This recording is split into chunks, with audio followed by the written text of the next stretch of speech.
नमस्कार विद्यार्थियों, आप सभी का स्वागत है बिडन चिल्ड्रन एकेडमी बूचावास के इस ऑनलाइन प्लेटफॉर्म पर। तो लास्ट टाइम हम पढ़ रहे थे एल्कोहल की अम्लीय प्रकृति। तो एल्कोहल की अम्लीय प्रकृति के बारे में हमने देखा कि एल्कोहल क्या होता है, दुर्बल अम्ल होता है। तो इसको कंप्लीट करते हैं। तो हमारी जो हेडिंग है एल्कोहल की अम्लीय प्रकृति, अम्लीय प्रकृति। तो यहाँ पर हमने देखा कि एल्कोहल कौन सी प्रकृति दर्शाता है, दुर्बल अम्लीय प्रकृति दर्शाता है। यानी एल्कोहल क्या दर्शाता है, एल्कोहल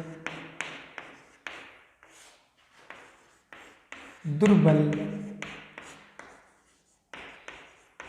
अम्लीय प्रकृति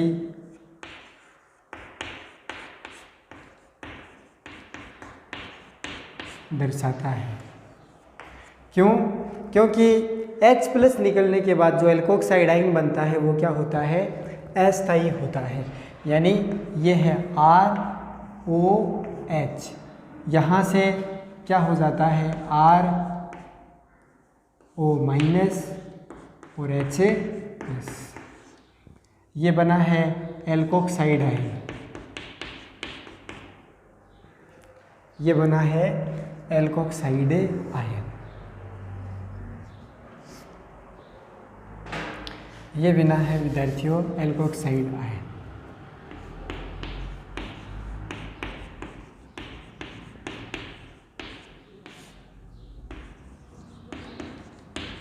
जो क्या होता है अस्थायी। और ये क्या है एल्कोहल, एल्कोहल। तो एल्कोक्साइड आयन अस्थायी होने के कारण H+ को वापस क्या कर देता है, ग्रहण कर लेता है और एल्कोहल में वापस कन्वर्ट हो जाता है। तो एल्कोहल दुर्बल अम्लीय प्रवृत्ति दर्शाता है। फिर बात आती है, यहाँ से क्वेश्चन पूछ सकते हैं। अब इस अम्लीय प्रकृति से क्वेश्चन पूछा जा सकता है कि निम्न एल्कोहलों को अम्लीय प्रकृति के बढ़ते हुए क्रम में व्यवस्थित कीजिए। या फिर ये कह सकता है कि निम्न एल्कोहलों को अम्लीय प्रवृत्ति के घटते हुए क्रम में व्यवस्थित कीजिए। तो क्वेश्चन फर्स्ट एक क्वेश्चन करवा देता हूँ मैं। क्वेश्चन इस तरह से पूछ सकता है, निम्नलिखित एल्कोहल को अम्लीय प्रकृति के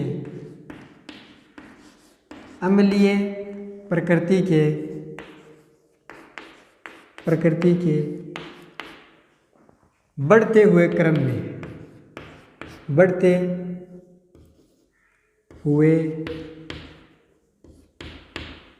क्रम में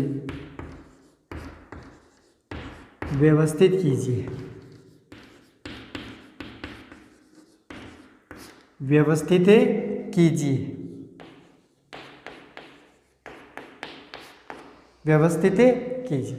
और एल्कोहल आपको दे रखे हैं CH3OH, CH3CH2OH और यहाँ पर दे दिया CH3CH2OH। तो ये आपको चलो 2 दे देते हैं या 3 भी कर लें, कोई दिक्कत वाली बातें नहीं है। तो यहाँ पर 2 दे देते हैं। तो पहला तो ये हो गया 1 नंबर। 2 नंबर ये हो गया CH3CH2OH, CH3CH3CHOH और CH3CH3OH। तो ये दे दिया आपको एल्कोहल। तो अम्लीय प्रकृति आप लोगों को बतानी है। तो इसको सोल्व करने का बेस्ट तरीका क्या है? तो देखिए दोस्तों, इनको ऑर्डर लिखना है हमें, इसका आंसर, इसका उत्तर लिखेंगे, इनको बढ़ते हुए क्रम में व्यवस्थित करें कि कौन सा ज़्यादा अम्लीय होगा। यहाँ पर ये 3 दे रखे हैं, इन तीनों को अरेंज करेंगे। तो उत्तर लिखने से पहले मैं कुछ समझा देता हूँ कि अम्लीय प्रकृति किस तरह से निकाली जाती है। तो अम्लीय प्रकृति किस तरह से निकालते हैं वो देखिए। यहाँ पर याद रखना एल्किल समूह है, ये जो एल्किल समूह होता है R, इसका कौन सा प्रभाव होता है? प्रेरणिक प्रभाव।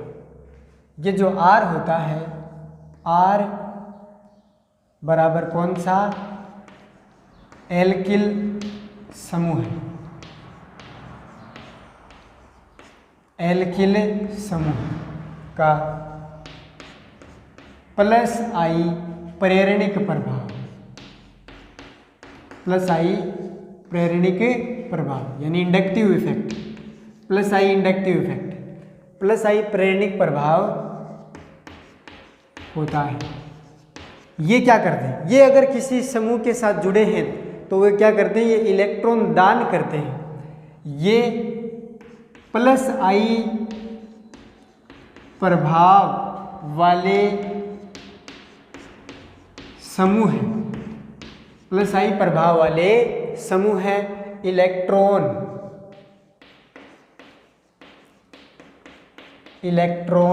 दान करते हैं, इलेक्ट्रॉन दाने करते हैं यानी इलेक्ट्रॉन देते हैं।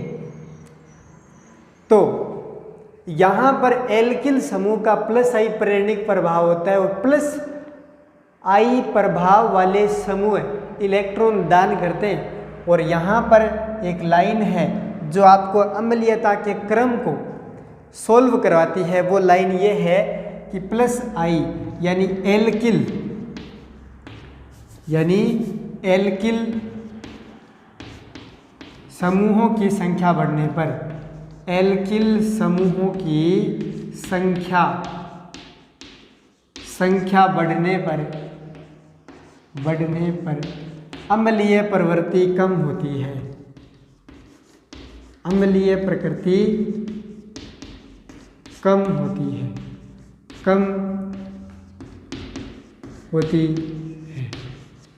और वो कम क्यों होती है वो देखिए। यहाँ से जुड़ा है R, R से जुड़ा है O, O से जुड़ा है H। अब देखिए यहाँ से ये जो H है भाई अम्ल होगा तो H प्लस त्याग देगा। तो यहाँ से ये देखिए मैंने इसको H प्लस को बाहर निकाल दिया, H प्लस को मैंने यहाँ से बाहर निकाल दिया है। तो इस RO पर क्या जाएगा? माइनस का चार्ज, और प्लस में क्या निकल गया? H plus. तो ये H प्लस अगर बाहर निकल जाए तो वो क्या होगा? अम्लीय प्रकृति दर्शाएगा। वो क्या होगा? अम्लीय प्रकृति दर्शाएगा। अगर H प्लस, देखिए H प्लस जितना आसानी से बाहर निकलेगा उतना ज़्यादा अम्लीय प्रकृति होगी। H प्लस जितनी आसानी से निकलेगा उसकी अम्लीय प्रवृत्ति उतनी ज़्यादा होगी। या फिर ये कहें कि H प्लस त्याग दिया, अगर इसको वापस ग्रहण न करे तो अम्लीय प्रवृत्ति क्या है? ज़्यादा। अगर RO माइनस इस H प्लस को तुरंत ग्रहण कर लेगा तो अम्लीय प्रवृत्ति क्या हो जाएगी? कम। तो देखिए यहाँ पर क्या लॉजिक है भाई, ये R है यानी क्या है? एल्किल समूह। और इस एल्किल समूह का कौन सा इफेक्ट होता है? प्लस I प्रभाव, प्लस I प्रभाव यानी ये इलेक्ट्रॉन देगा इसको, यानी ये R यहाँ से इलेक्ट्रॉन देगा किसको? इस ऑक्सीजन को। तो जैसे ही R ने इलेक्ट्रॉन दिया तो यहाँ पर माइनस का चार्ज क्या होगा? बढ़ेगा। यहाँ पर माइनस का चार्ज क्या होगा? बढ़ेगा।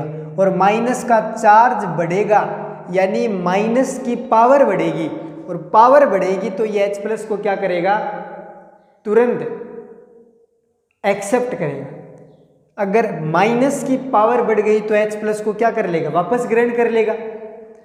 तो R की संख्या बढ़ेगी तो ये तुरंत H को ग्रहण कर लेगा, और H को ग्रहण करेगा तो अम्लीय प्रवृत्ति क्या हो जाती है, कम हो जाती है। तो ये सिंपल सा लॉजिक है।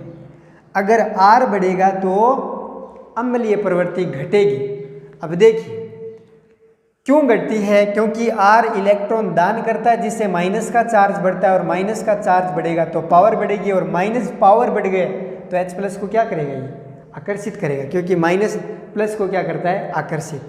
तो प्लस आई प्रभाव अगर बढ़ेगा तो अम्लीय प्रवृत्ति क्या होगी, अम्लीय प्रवृत्ति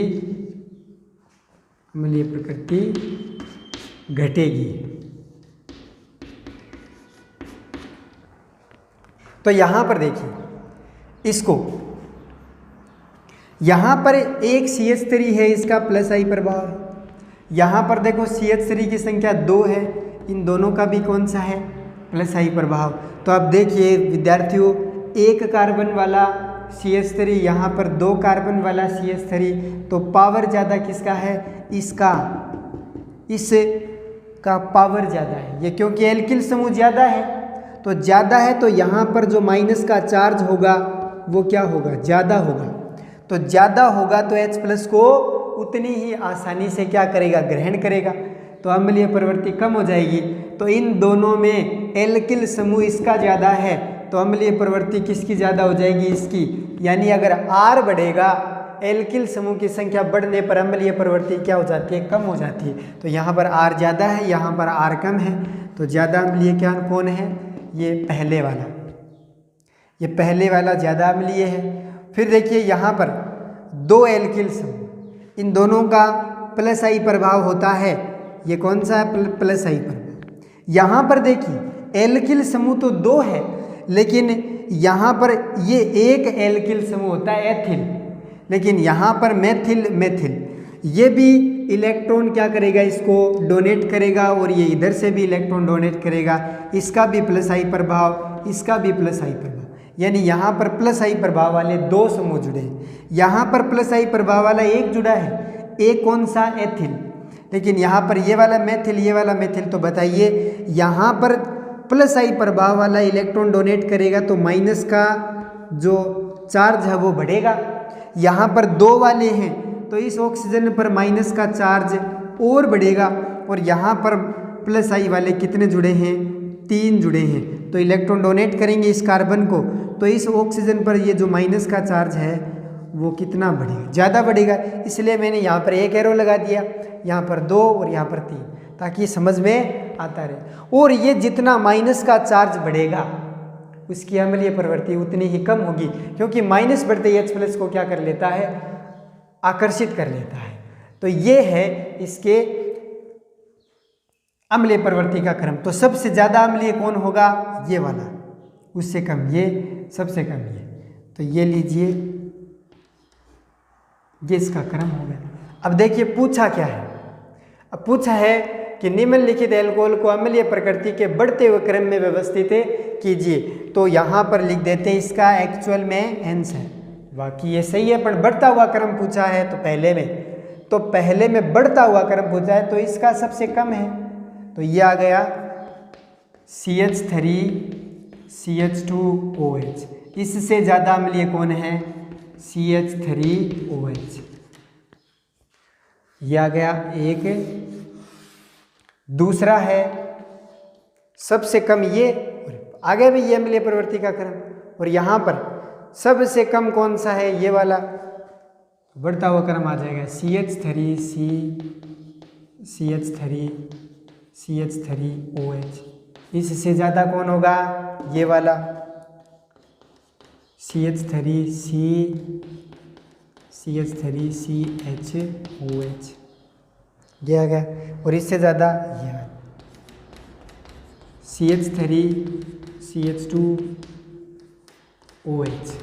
CH3CH2OH, और ये आपका क्रम आ गया। ये दोनों क्या है, अम्लीयता के बढ़ता हुआ क्रम, क्या है, अम्लीयता का बढ़ता हुआ क्रम, हुआ क्रम। तो ये आ गया अम्लीयता का बढ़ता हुआ क्रम। तो आपका आंसर क्या हो गया, ये और ये अम्लीयता का क्रम है बढ़ता हुआ। तो बड़ा सिंपल है। अब 1 नंबर अम्लीय प्रवृत्ति कर ली। अब अम्लीय प्रवृत्ति की रिएक्शन देखिए, तो यहाँ पर है, इसी के अंदर हेडिंग है एल्कोहल की अम्लीय प्रवृत्ति दर्शाने वाली अभिक्रियाएं। तो इसके अंदर हेडिंग है एल्कोहल की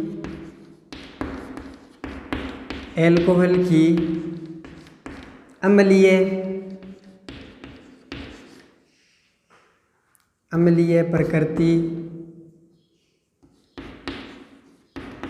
प्रकृति दर्शाने वाली अभिक्रियाएं। अभी विद्यार्थियों वही टॉपिक चल रहा है। 1 नंबर OH बंध कौन सा था, ये रिएक्शन जो पढ़ रहे हैं वो कौन से बंध का विखंडन होगा। इसके अंदर यहाँ पर मैं लिख देता हूँ, यहाँ पर लिख देता हूँ कौन सी रिएक्शन थी वो। इसके अंदर ये बंध टूटेगा, ये चल रही है अभी भी। अब देखिए, अगर ये H+ निकलेगा तभी तो अम्लीय प्रवृत्ति दर्शाएगा। तो देखिए यहाँ पर अम्लीय प्रवृत्ति दर्शाने वाली अभिक्रियाएं और वो ये है। तो यहाँ पर मैं इसको करवाता हूँ। तो देखिए फर्स्ट अभिक्रिया, इसके अंदर स्मॉल a दे देता हूँ, स्मॉल a, धातुओं से क्रिया, धातुओं से क्रिया। अब धातु आप कोई भी ले सकते हो, लिथियम, सोडियम ले सकते हो, मैग्नीशियम ले सकते हो, एल्यूमिनियम ले सकते हो। तो एल्कोहल की क्रिया किससे करवाएंगे, धातुओं से। जैसे सिंपल है, बहुत सिंपल है। अब रिएक्शन स्टार्ट हो चुकी है दोस्तों। ROH ये है एल्कोहल, नीचे नाम लिखा करो, एल्कोहल प्लस इसकी क्रिया करवा देते हैं सोडियम धातु के साथ। कोई भी धातु ले सकते हो, सोडियम ले सकते हो, मैग्नीशियम ले सकते हो, एल्यूमिनियम ले सकते हो, लिथियम ले सकते हो। तो सोडियम है और धातु के कितने मोल चाहिए, 2। यहाँ पर एल्कोहल के कितने मोल चाहिए, 2।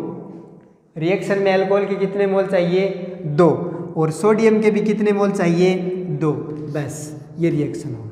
अब ऐसा क्यों होता है, याद रखना विद्यार्थियों, जब भी एल्कोहल की क्रिया धातु से करवाते हैं, ये सोडियम क्या है, सोडियम धातु है, सोडियम क्या है, धातु, सोडियम धातु है।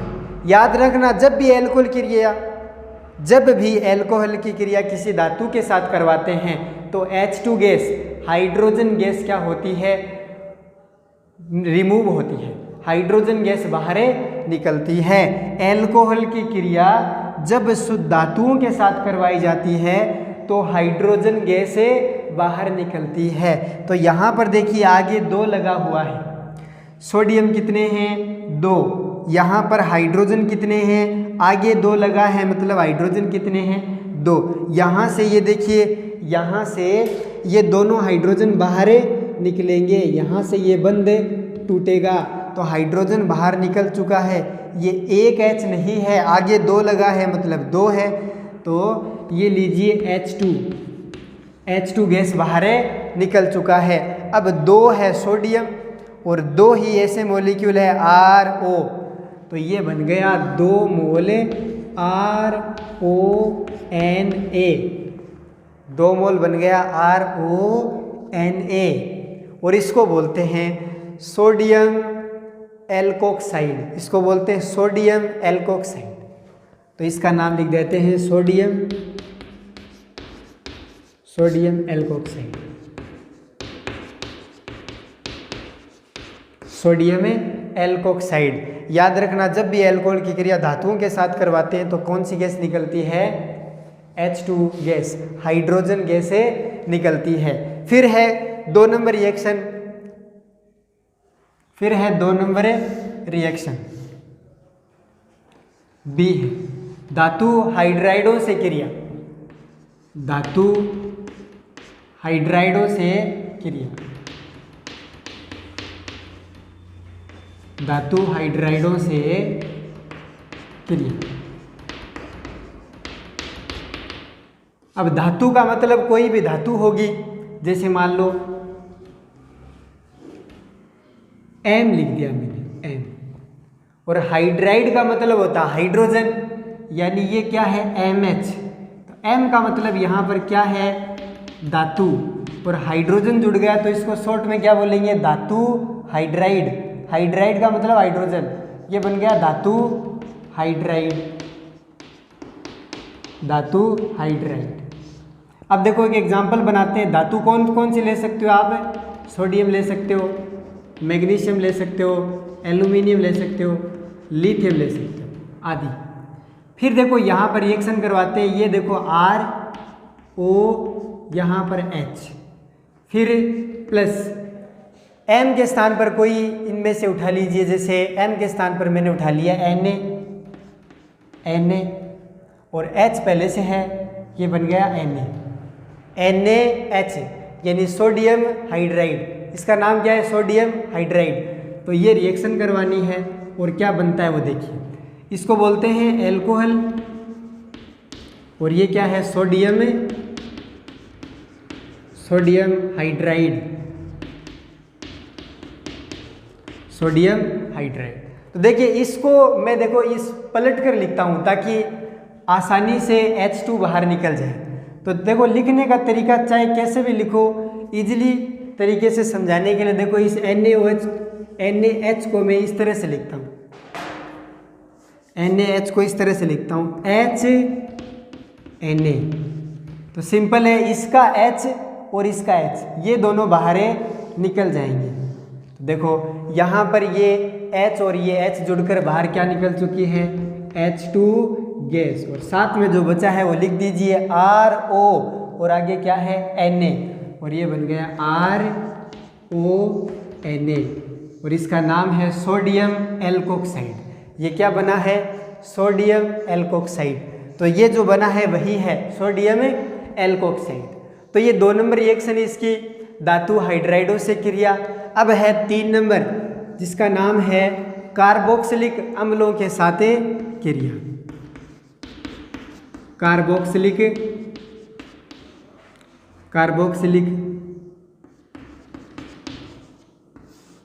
अम्लों से क्रिया।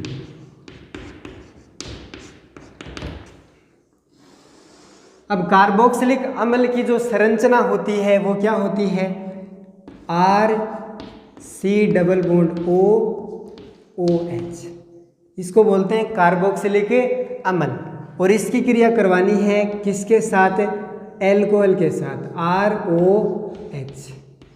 तो ये रिएक्शन करवानी है कार्बोक्सिलिक अम्ल और एल्कोहल के साथ।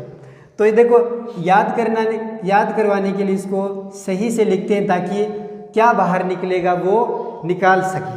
तो देखो यहाँ पर मैं इसको इस तरह से लिखता हूँ, और यहाँ पर जो उत्पाद बनेगा वो बनेगा एस्टर। क्या बनेगा, एस्टर। तो यहाँ पर देखो यहीं पर लिख देता हूँ मैं RC≡OOH। तो देखो मैंने इस तरह से लिखा RC≡O, फिर ऑक्सीजन, फिर सिंगल बॉन्ड हाइड्रोजन। ये है कार्बोक्सिलिक अम्ल। और ये एल्कोहल में इस तरह से इसको पलट देता हूँ, प्लस HOR, ये एल्कोहल है, एल्कोहल। अब देखिए क्या होगा, कुछ नहीं होगा। ये देखो OH और ये H, यानी यहाँ से जल का अणु क्या निकलेगा, बाहर निकलेगा। अम्ल से निकालना है OH और एल्कोहल से निकलेगा H। यहाँ से ये देखिए H2O बाहर निकल गया। ध्यान रखना, इस अम्ल से निकलेगा OH और एल्कोहल से निकलेगा H। अगर आप लोगों ने यहाँ से OH निकाल दिया और H यहाँ से निकाल दिया तो रिएक्शन क्या हो जाएगी, गलत है। क्योंकि फर्स्ट रिएक्शन थी हमारे जिनमें हमने कहा था कि कौन सा बंध टूटता है, एल्कोहल का ऑक्सीजन और हाइड्रोजन बंध ही टूटता है। तो एल्कोहल तो ये रहा, यानी ये ऑक्सीजन और ये हाइड्रोजन के बीच का बंध हमें तोड़ना है। तो यहाँ से देखो एक हाइड्रोजन, 2 हाइड्रोजन यानी H2 और एक ऑक्सीजन H2O, यानी ये तो जल का अणु बाहर निकल चुका है H2O। और साथ में क्या बनेगा, आपके सामने है R और C से डबल बॉन्ड O जुड़ा है, यानी ये बन गया R C double bond O। यहाँ तक लिख दिया। फिर देखो यहाँ से इतना पूरा मॉलिक्यूल बाहर निकल गया और डायरेक्ट आगे क्या मिला है O, ये लीजिए O, और O के साथ क्या जुड़ा है R। और ये क्या होता है, मैंने बताया था आपको R C double bond O, OR को क्या कहते हैं, एस्टर। क्या कहते हैं, एस्टर। तो ये जो बना है वो क्या बना है, एस्टर बना है। और एस्टर बनने के कारण इस अभिक्रिया को क्या कहते हैं, एस्टरीकरण अभिक्रिया। एस्टर बनने के कारण इस अभिक्रिया को क्या कहते हैं, एस्टरीकरण अभिक्रिया। तो ये है एस्टरीकरण अभिक्रिया। तो देखो मैंने धातुओं के साथ क्रिया करवा दी, धातु हाइड्राइडों के साथ करवा दी, कार्बोक्सिलिक अम्लों के साथ करवा दी। और यहाँ पर याद रखना ये जो साइन लगाया है तो दोनों तरफ साइन लगेगा, साइन लगेगा दोनों तरफ। इसका मतलब ये होता है कि अभिक्रिया दोनों दिशाओं में चलती है। तो ये साइन इस तरह से लगाना है दोनों दिशाओं में, यानी उत्क्रमणीय अभिक्रिया है। एस्टर से वापस एल्कोहल और कार्बोक्सिलिक अम्ल बन सकता है, और कार्बोक्सिलिक अम्ल एल्कोहल से क्रिया करके जल और H2O बना सकता है। और किसकी उपस्थिति में होती है वो, और याद रखना इस एरो पर सांद्र H2SO4 लेना है, H2SO4। क्या लोगे विद्यार्थियों, इस एरो पर सांद्र H2SO4 ले सकते हो। कुछ किताबों में शुष्क HCl भी लिखा हुआ है तो भी गलत नहीं माना जाता है। शुष्क HCl और सांद्र H2SO4 के साथ रिएक्शन होती है। R C double bond O, OR को क्या कहते हैं, कार्बोक्सिलिक अम्ल, और एल्कोहल के साथ रिएक्शन करवा दी, H2O का मॉलिक्यूल बाहर निकलेगा, एस्टर का निर्माण होगा। इस कारण इस अभिक्रिया को क्या कहते हैं, एस्टरीकरण अभिक्रिया कहते हैं। तो यहाँ तक आज हमने इसको कंप्लीट कर लिया है। तो मिलते हैं अगले वीडियो में नेक्स्ट रिएक्शन के साथ। तब तक के लिए bye, thank you so much.